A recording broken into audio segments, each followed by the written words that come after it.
Good morning, Professor. Today we are here to discuss about our final project, text generation. We are a team of three: myself, Nedur Balakrishna Chaudhary, my friend, my fellow teammates are Mohan and Fanindra. Right now we are discussing about text generation and how we supposed to use this text generation and what are their specifications. As you know that there is a lot of text generation tools available in open source market. Like take an example of ChatGPT, how it's supposed to generate text as a to human read model, and how can we how these are understanding human text and how they are replying in the human text manner. Right now we are explaining about text generations and what are these uses and how they are gonna work in near future and how useful are they for the humankind. In this, we would like to explain about what it is text generation, why do we use text generation, implementation of text generation, evaluation of text generation, and platforms and frameworks of text generation. We're supposed to give the complete overview of how it is developed, how it is maintained, and how we're gonna use and how it's supposed to help the people around the world to use it. In this slide, I would like to explain about what is text generation and how it is useful. Text generation refers to the process of automatic produced human-like text using computational techniques, typically leveraging machine learning models such as recurrent neural networks, and transformers, or generative adversarial networks. These models learns the static patterns and structures of the given text corpus and then generate new text based on the learned platforms.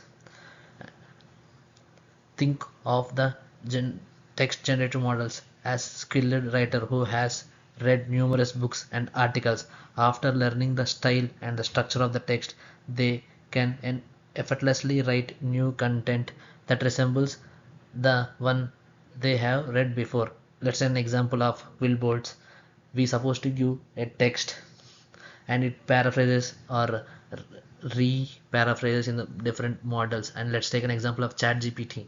The way, if we ask them to re-paraphrase the sentence, it's supposed to re-modify the entire structure of the sentence and it regenerate the new text so that it will be helpful for us to learn different forms of things and how we supposed to work with new text, and we supposed to learn a lot of new vocabulary and stuff like that.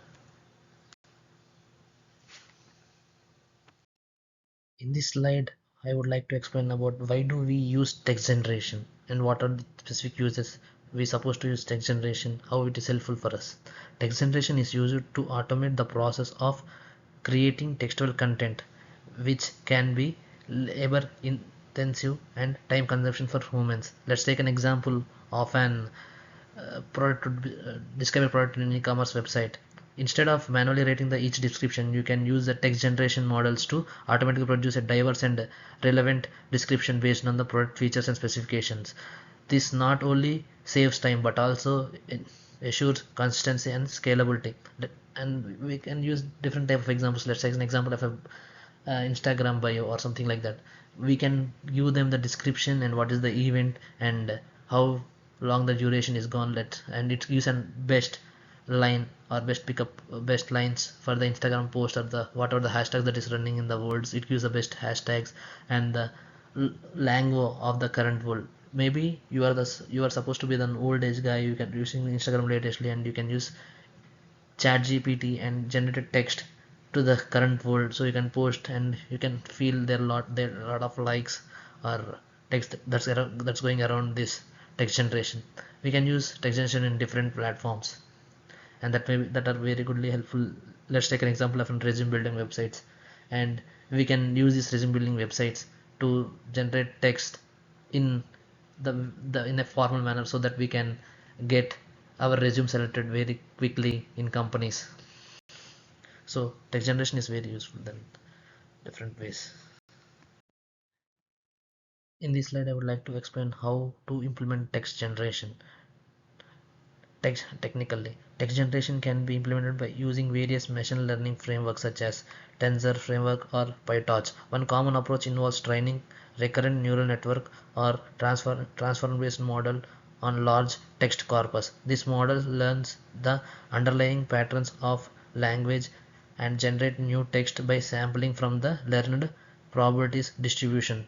Technically, the implementation involves in following steps: data processing, model training, generating data processing, preparing the text data by tokening it into words and subunits, removing punctuations, and converting words to numerical representatives. This helps the data to be pre-processed. And model training. Training the text generated models such as RNN or technical architecture using the pre-processed data. During training, the model learns the statistic pattern and dependencies in the text corpus, so that it helps the model to understand the way we supposed to give the inputs, so that it can understand the way it's supposed to be uh, it's supposed to understand the human text, so that it gives a better replies. And there is another called generative. Once the model is trained, it can be used to generate new text by sampling from the learned probability distributions. This involves feeding a seed text or context into the model and literally predirecting the new word of the sequence of the or sequence of the word, so that if you give after developing the model, we can test it by using different while sampling the text. We can give the text and we supposed to ask him to generate in new different format way, so we can check whether it understood correctly or not. So it helps if you work on with different test data, if you train the model with different data sets, so that we it can help to get the better outcomes. So, and from here my friend Mohan will take this forward. The evolution of text generation is the text generation transformers, which is also called as LLMs, large language models. We can say it is an generative AI, the trending topic right now. Hello, I am Mohan Sai. In this slide, I am going to read about what are text generation transformers. Text generation transformers are advanced models used in natural language processing to generate human-like text. They belong to the family of transformer-based architectures, which have revolutionized various NLP tasks due to their ability to understand context and generate coherent text sequences.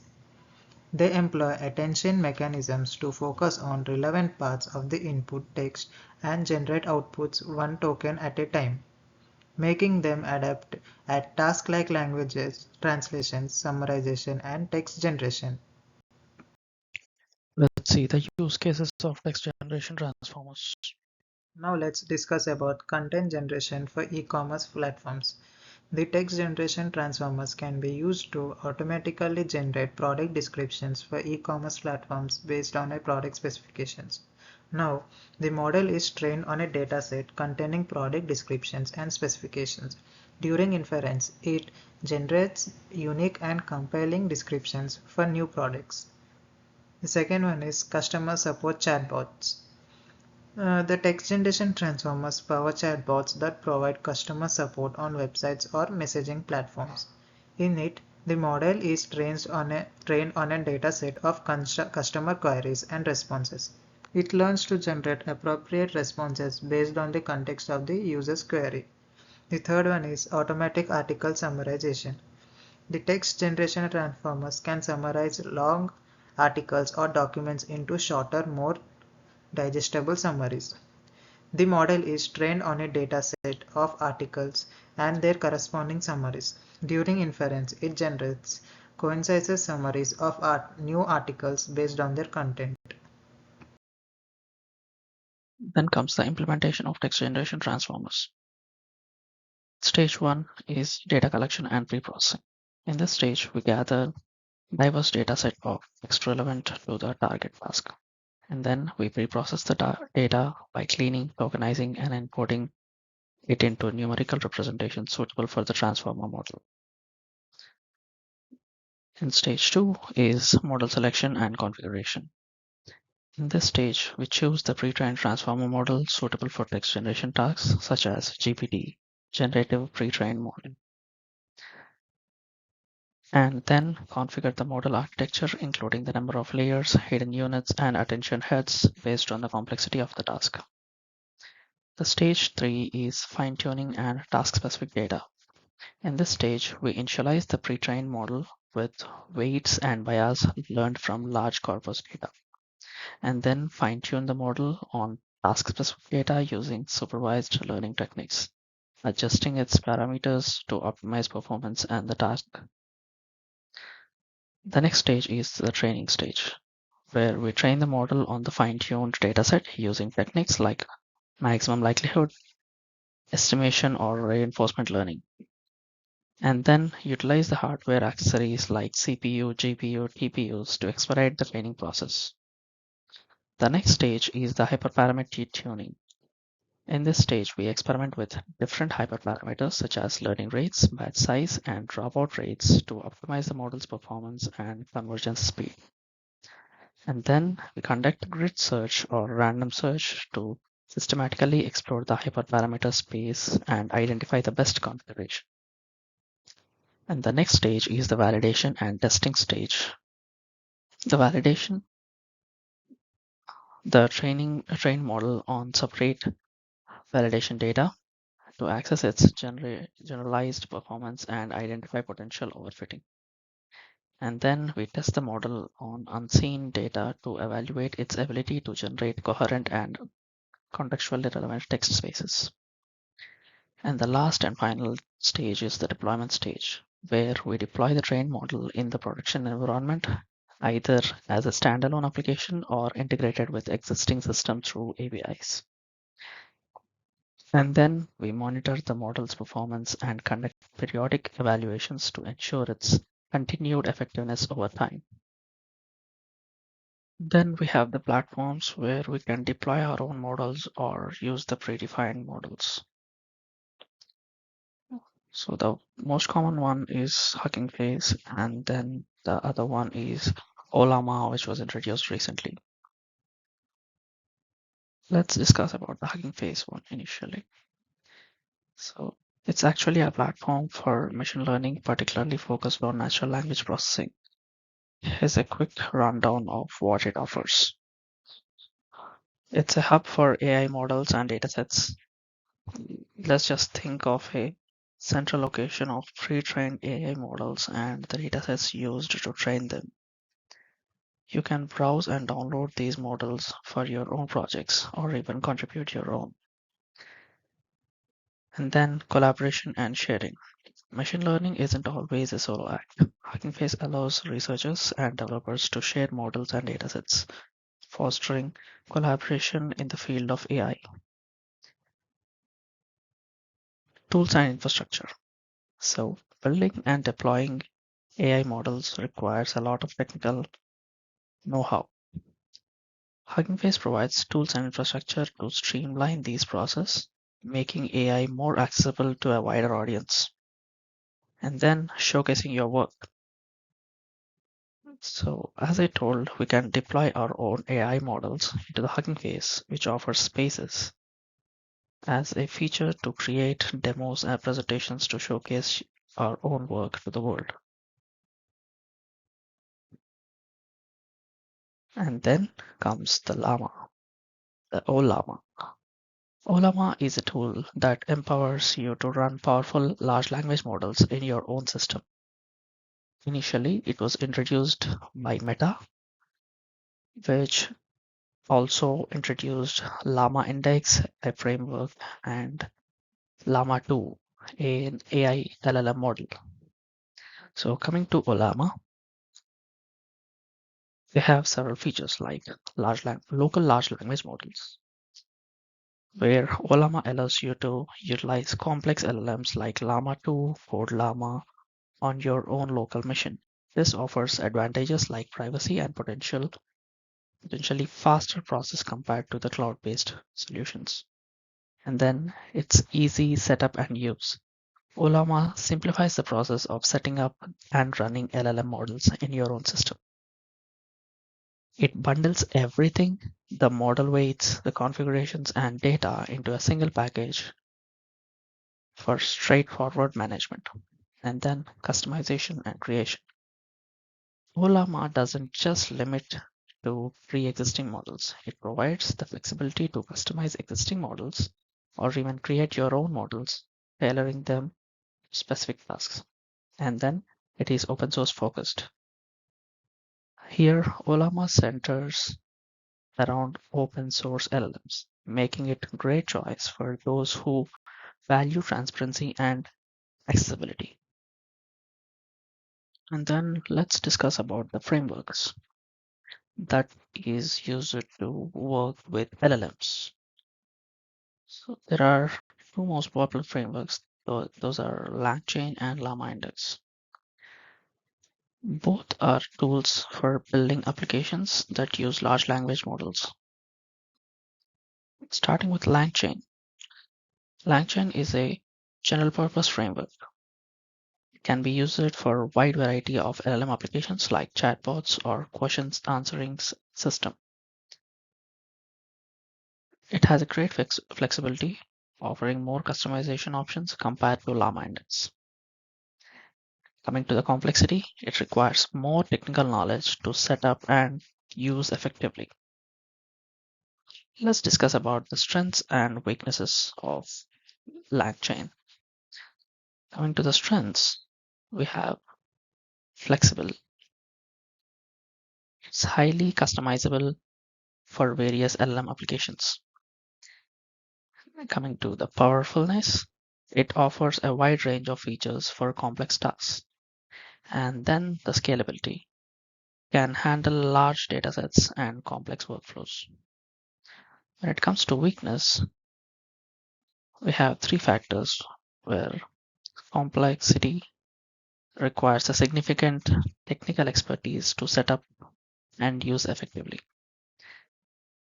There is a steeper learning curve when it comes to the implementation part, and then potentially slower. Customization can add complexity and potentially slow down the process. Coming to the Llama Index. Llama Index is search and retrieval focused framework. It's designed specifically for building applications where you need to search through large amounts of data using LLMs. Its simpler interface is easier to use for basic LLM integration, and its efficiency optimized for faster process of large datasets. And let's discuss about the strengths and weaknesses of Llama Index comparatively. So in Llama Index is simple to use. Coming to the strengths. Llama Index, its simple and easy to use interface is ideal for those new to LLMs, and it's efficient, optimized for fast processing of large datasets for search and retrieval, and it's focused, streamlined for specific search orientation tasks. Let's discuss the weaknesses. It is limited, that is less customization compared to LangChain, limiting its application for complex tasks. Then it's less powerful, might not be suitable for highly interactive applications, and newer technology may have fewer resources or support communities compared to LangChain. And that's text generation, explaining what it is, how it is useful, evolution of text generation, and all the trending technologies that are on the top of text generation. Thank you so much.